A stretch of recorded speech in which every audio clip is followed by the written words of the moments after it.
너희가 예루살렘이 군대들에게 에워싸이는 것을 보거든 그 멸망이 가까운 줄을 알라.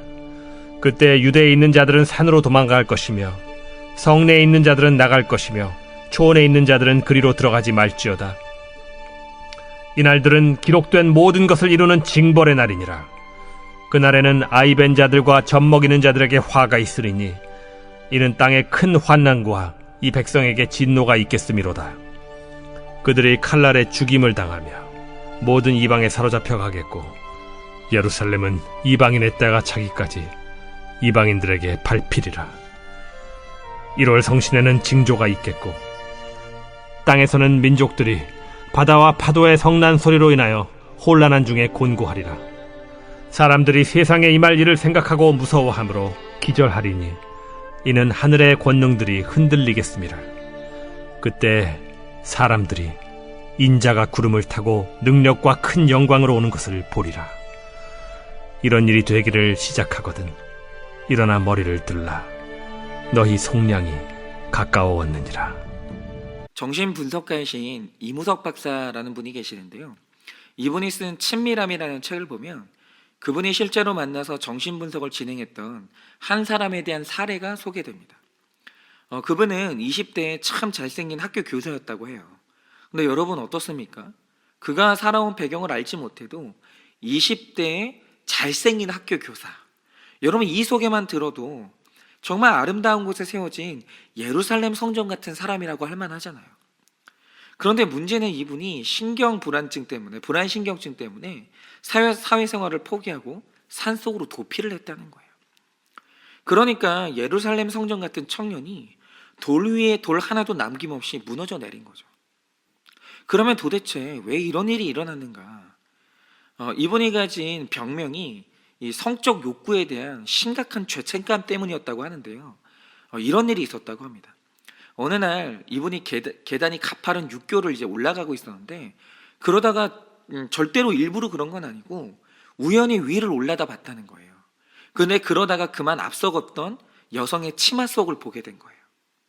그래서 이분이 당황한 나머지 황급히 눈을 돌렸는데, 문제는 눈에 들어온 그 영상이 뇌리에 박힌 다음에 지워지질 않더라는 거예요. 이게 뭐냐면 예루살렘 성 주위를 죄라는 군대가 에워싸버린 거예요. 그런데 여러분, 절대로 무너질 것 같지 않은 참 거룩해 보이는 예루살렘 성 주변을 죄의 군대가 에워싸는 일은 누구나의 삶에 일어나는 일이에요.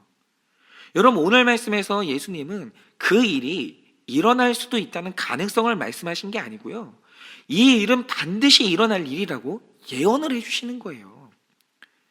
여러분, 예루살렘 성 같은 나의 믿음과 나의 양심은 반드시 죄의 군대에 의해서 공격을 받게 되어 있어요. 이분에게도 지금 그런 일이 일어난 거예요. 그런데 오늘 말씀에서 중요하게 여기는 것은 그 죄의 군대가 나를 에워쌌을 때 잘 도망가야 된다는 거예요. 그런데 이렇게 죄가 나를 에워쌌는데도 아이벤 자들과 젖먹이처럼 명하신 곳으로 도망가지 못하는 영적인 상태가 되면 그때 화가 임하는 겁니다. 그러면 이 청년은 이 성적인 이 욕구가 나를 둘러싼 이때 어떻게 대처했는가? 나에게 성적인 충동이라는 죄의 군대가 몰려왔어요. 그런데 이분이 그만 어디로 도망을 갔냐면 도덕으로 도망을 간 거예요. 옳고 그름으로. 그러니까 그게 뭐냐면 몰려오는 성적 충동과 상상 앞에서 계속 옳고 그름으로 정죄하고 내가 그것을 이겨보려고 하는 거예요. 그러니까 내가 그런 충동이 일어날 때마다 계속 이렇게 하는 거죠. 야, 그건 죄야. 너 변태냐? 계속 그런 식으로 상상하면 너는 성범죄자가 되는 거야. 그러면 안 돼. 그러면 안 돼. 그거 잘못된 거야. 이런 식으로 옳고 그름으로 나를 제어해 보려고 하는데 그게 되냐 이겁니다. 하면 할수록 제어가 안 될 뿐 아니라 자꾸 죄책감과 정죄감만 쌓여가는 거예요.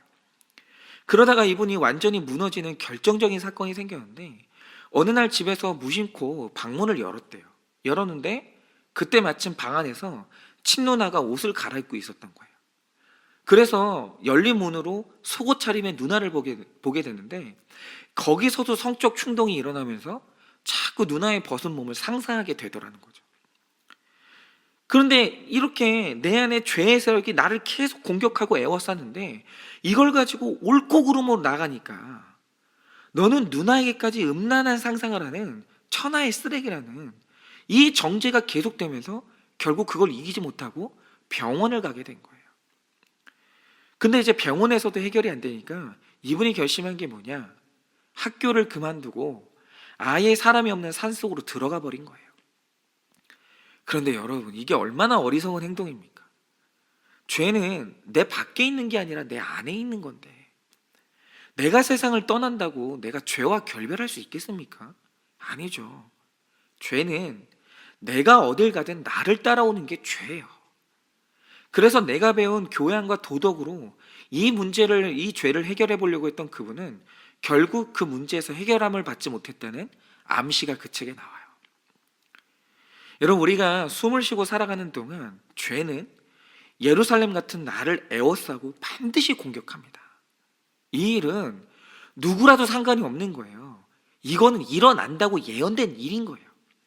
그런데 우리가 알아야 되는 게 이때 옳고 그름으로 도망가면 둘 중 하나의 일밖에는 안 일어납니다. 그게 뭐냐?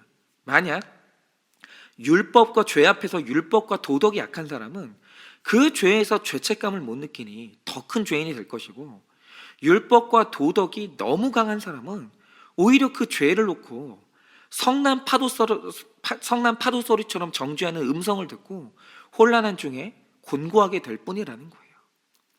그러면 나를 에워싼 죄의 세력 앞에서 우리가 도망가야 될 곳이 어디냐라는 거예요. 여러분, 27절을 보면 바로 그때 구름 타고 능력과 큰 영광으로 오시는 예수님을 봐야 된다는 거예요. 왜냐하면 율법의 임무는 정죄이지만 예수님의 사역은 용서이기 때문이에요. 여러분, 율법의 임무는 죄를 드러내는 것이지만 예수님의 사역은 죄를 처리하는 거예요. 여러분, 율법의 역할이 뭡니까? 너는 죄인이라고 진단해 주는 것까지가 율법의 역할이지, 죄를 해결하는 건 율법이 할 수가 없는 일이에요. 여러분, 그 죄를 가지고 내가 율법을 통해 죄인이라는 이 사실을 깨닫고 예수님께 가면 예수님께서 나를 용서하시고 그 속박에서 우리를 속량하신다라고 오늘 말씀이 우리에게 말씀하는 거예요. 그러니까 우리가 죄의 문제를 놓고 옳고 그름으로 도망가면 그건 멸망의 날이 되는 거예요. 그러나 그 죄 때문에 예수님께 도망가면 바로 그게 속량, 구원의 날이 된다는 거예요. 이건 제가 아는 신학교에서 실제로 있었던 일인데요. 여러분이 아시겠지만 보통 어떤 학교가 처음 세워지고 그 학교를 명문으로 만들려고 할 때 학교에서 가장 중요하게 하는 게 뭐냐면 각 고등학교에서 성적이 우수한 친구들을 접촉해서 그 아이들에게 전액 장학금을 준 다음에 자기네 학교로 데려오는 전략을 써요. 그런데 한 신학교가 세워졌는데 여기 총장님이 당연히 자기 학교를 명문으로 만들고 싶죠. 그래서 한 게 뭐냐면 자신이 교회에서 가르쳤던 학생 중에 원래 서울대를 가려고 준비했던 예루살렘성 같은 친구가 한 명 있었어요. 근데 이제 그 친구를 불러다가 네가 만약에 신학을 하게 되면, 그래서 신학을 하겠다고 우리 학교를 오게 되면 4년 내내 장학금을 줘서 공부시키고 공부가 끝나면 바로 유학을 보내서 박사 코스까지 다 공부시켜주고 박사를 따면 우리 학교 교수를 임용하겠다고, 언젠가 너를 우리 학교의 총장으로 내가 길러주겠다고. 그러니까 이런 식으로 정말 인생에서 다시 올 수 없는 기회를 제의한 거예요. 이게 완전히 인생이 예루살렘 성처럼 아름답게 지어져 가는 거죠. 그러니까 이 학생이 당연히 수학을 하고 이 학교를 왔는데, 그러니까 이 학생을 아는 사람 중에 이 관연한 딸이 있는 집들은 전부 이 청년이랑 딸을 결혼시키려고 난리가 난 거예요. 왜요? 앞길이 탄탄하잖아요. 그런데 이제 엄청 높은 경쟁률 속에서 한 장로님의 따님이 간택이 됐고 그 집 딸이 이 청년하고 결혼을 전제로 이제 교제를 하게 된 겁니다. 그래서 결혼한 후에 같이 유학을 갈 계획까지 다 세웠는데 문제는 뭐냐면 이 청년이 주변에서 너무 떠받들어 주니까 교만이라는 죄가 이 예루살렘 성 같은 청년을 완전히 에워싼 거예요. 그래서 어떤 일이 일어났냐? 이 청년이 이제 학교 공부가 끝나서 이제 유학을 갈 때가 다가오는데 그러면 이제 몇 년만 더 공부하면 자기는 교수가 될 거 아니에요. 그리고 조금 더 참으면 자기가 이제 총장이 될 사람이잖아요. 이런 꿈을 꾸고 있잖아요. 그런데 이런 앞길이 창창한 자기 미래를 생각해 보니까 내 아내가 될 이 여자가 너무 부족해 보이는 거예요. 그리고 언제나 노총각 노처녀들이 걸리는 병 있죠. 조금만 더 기다리면 훨씬 더 나은 조건의 사람이랑 결혼할 수 있을 것 같은 거예요. 그래서 어떻게 했냐? 갑자기 이유도 말해주지 않고 파혼을 선언했습니다. 그러니까 이 자매 집에서는 난리가 났죠. 그래서 어느 날 이 청년을 불러다가 설득을 하는 거예요. 그런데 설득이 됩니까?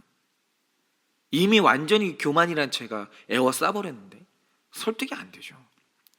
그러니까 이 자매의 아버지가 답답하기도 하고 자존심이 상했는지 결국 이제 대화 끝에 이 청년의 뺨을 한 대 때린 거예요.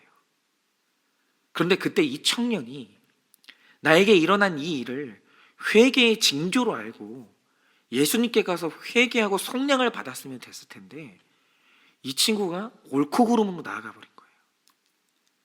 그러니까 이 뺨을 맞은 다음에 아무리 시간이 지나도 이 마음의 격한 분노와 상한 자존심이 가라앉질 않는 거예요. 그러면서 계속해서 죄가 나를 부추기는 거죠. 아니 내가 누군데? 아니 우리 부모님도 나한테 손댄 적이 없고 내가 나중에 이 학교의 총장이 될 사람인데 나를 때려? 그러니까 이런 생각이 들면서 도저히 분이 풀리질 않는 거예요. 그래서 어떤 황당한 일을 하게 됐냐? 이 청년이 술집을 간 거예요. 그래서 거기서 먹지도 못하는 술을 엄청 마셨습니다. 그러니까 이제 취해서 정신이 나갔겠죠. 그런데 취하니까 더 분노가 올라오면서 뭘 했냐? 갑자기 이 청년이 술집을 나와서 스포츠 용품점에 가고는 알루미늄 배트 하나를 산 거예요. 그리고 그 배트를 들고 자기 뺨을 때린 그 자매 아버지가 있는 집을 갔어요. 그리고 그 술기운에 뭘 했냐? 그 집에 있던 모든 사람을 그 야구방망이로 살해한 거예요. 그리고는 그 집에서 이제 쓰러져 잠이 든 겁니다. 그런데 다음날 아침에 깨서 맨정신이 들어서 보니까 자기 손이 피로 범벅이 돼 있고 주변에 자기 손으로 죽인 사람들이 보이는 거예요. 그러니까 이 청년이 자기가 한 짓에 너무 충격을 받아서 그 순간 자기 손으로 경찰에 자수를 했어요. 그리고 그날로 이제 구속이 됐는데 재판이 진행되면서 평소에 범죄 경력이 전혀 없었던 점, 그리고 범행 당시에 정신을 잃을 정도로 만취 상태였던 점, 그리고 자수를 했던 이 모든 것들이 다 이제 정상 참작이 돼서 이 감형을 받았어요. 그래서 사형 언도는 받지 않고 굉장히 오랜 시간 이제 형을 살게 되는데 그 후로 이 사람의 소식은 이제 알 길이 없습니다. 이런 거죠. 여러분 우리는 누구나 다 죄가 나를 둘러싸는 날이 와요. 그게 교만이 될 수도 있고 음란이 될 수도 있고 탐욕이 될 수도 있고 누군가에나 죄가 나를 둘러싸는 날이 온다라는 거예요. 그런데 그때 예수님께로 도망가 회개로 나아가지 않으면 그날이 바로 멸망의 날이 되는 거예요. 여러분 어떻습니까? 여러분은 이 이야기가 놀랍습니까? 아니 어떻게 신학생이 그럴 수가 있는가? 서울대를 갈 정도로 그렇게 머리가 좋은 친구가 어떻게 이럴 수 있었는가? 여러분 이런 생각이 드십니까? 그런데 그거 아세요? 성경은 이미 죄가 너희를 에워싸는 날이 온다라고 경고하세요. 그리고 바로 그때 옳고 그름으로 피하는 게 아니라 회개를 원하시는 예수님께 피해야 공격에서 속량받을 수 있다라고, 멸망의 길로 가지 않을 수 있다라고 오늘 우리에게 경고를 하시는 거예요. 여러분, 오늘 여러분을 둘러싼 죄의 군대는 무엇이 있습니까? 지금 여러분을 어떤 죄가 둘러쌌는지 여러분은 알고 계십니까? 여러분 그 죄에서 우리를 구원하고 용서하실 분은 예수님 한 분밖에는 없는 거예요. 그리고 예수님께 나아가는 길은 회개밖에 없는 거예요. 그러니 오늘 하루 예수님께 피해 다 속량을 경험하시고 절대로 멸망에 이르지 않는 여러분 되시기를 예수님의 이름으로 축원을 드립니다.